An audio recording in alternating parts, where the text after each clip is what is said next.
berarti itu gratifikasi, berarti itu korupsi. Kenapa pemimpin harus bersih?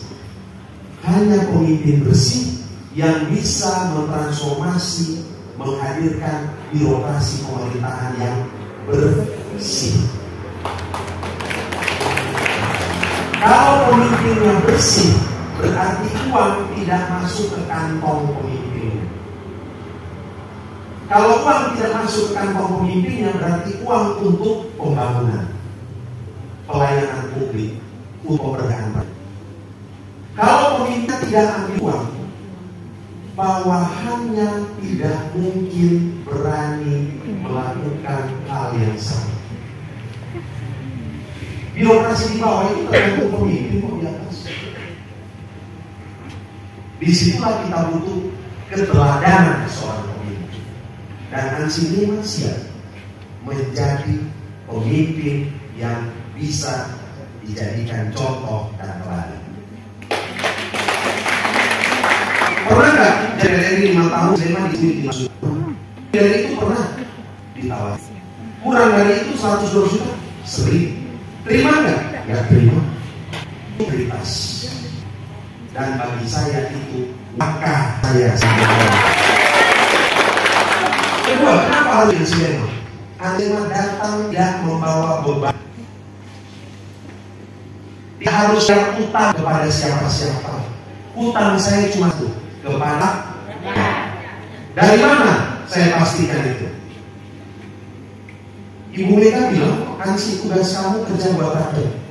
Jangan korupsi, jangan cawe-cawe. Senior saya hormati namanya Bapak Hermandir bilang apa? Ansy, kami harus jadi pejabat yang bersih, jadi contoh buat itu. Kau tidak korupsi. Itu korupsi yang disuruh KPK tanpa tahu. Saya pikir kalau itu mah gampang buat Ansy Lema. Yang sulit itu kalau Ansy Lema main proyek terus cari uang, itu yang saya nggak bisa. Sulit. Kalau sudah gini mah biasa aja. Silakan keluar saja. Keluar saja. Tidak ada yang berlebihan. Semuanya cukup dan pas. Dan kami sudah bersyukur ada di posisi ini. Bagi kami berkat Tuhan buat kami sudah banyak. Sekarang saatnya kami memberi diri untuk NPP. Yang ketiga, Bapak, kenapa harus pilih Ansy Lema? Saya ini mempersiapkan diri lama jadi pemimpin. Sejak kapan? Dari sejak sekolah dan sejak usia muda. Saya belajar studi yang benar. Waktu jadi mahasiswa, Bapak, saya jadi aktivis dalam lapangan. Bukan cuma sekedar masuk. Saya punya anak NTT. Dalam usia 18 tahun, pimpin puluhan ribu mahasiswa tumbangkan rezim Orde Baru. Masuk DPR.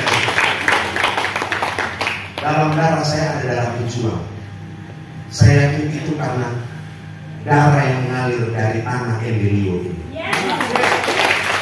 Ada darah pejuang. Sejak mahasiswa saya sudah berjuang.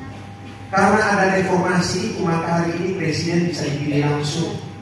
Gubernur, bupati, wali kota bisa dipilih langsung. Teman-teman pers hari ini bisa bebas karena ada reformasi. Dulu mah disensor begitu keras. Polisi dan tentara hari ini polisi bisa berdiri sendiri karena ada reformasi. Itulah buah dan capaian reformasi. Dan kalau bicara itu Ansy Lema muda, ada saham dalam reformasi dan demokrasi. Saya menyiapkan diri panjang, Bapak.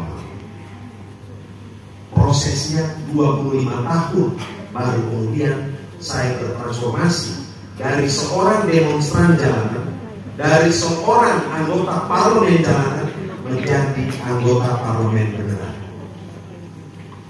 Di DPR seperti apa? Hari ini media sosial, media massa sudah banyak memberitakan. Kalau mau tahu kinerja Ansy Lema, bisa lihat sidang-sidang di DPR. Ansy Lema mulutnya mati, tidak pernah ngomong, ataukah menjadi anggota DPR yang vokal, berjuang untuk rakyat.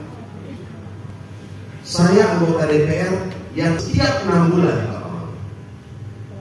itu memberikan laporan kinerja, laporan pertanggungjawaban kinerja saya pada rakyat. Dilaporkan dalam bentuk buku, dipublikasikan oleh media-media konvensional, dan saya sebarkan lewat lini masa, lewat medsos-medsos saya.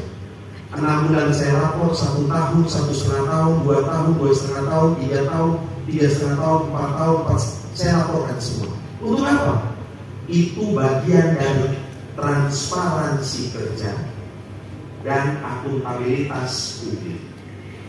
Transparan dan akuntabel ditambah transparan tambah akuntabel baru bisa menghasilkan yang disebut dengan kualitas kepercayaan publik.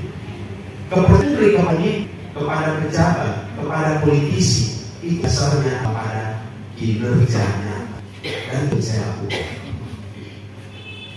Itu yang saya lakukan. Nah, hari ini saya dicalonkan sebagai gubernur NTT. Apa yang saya mau lakukan? Saya cerita karena ini di orang-orang pintar, orang mengerti semua. Bapak Mama sering dengar orang teriak menyalahkan anak-anak muda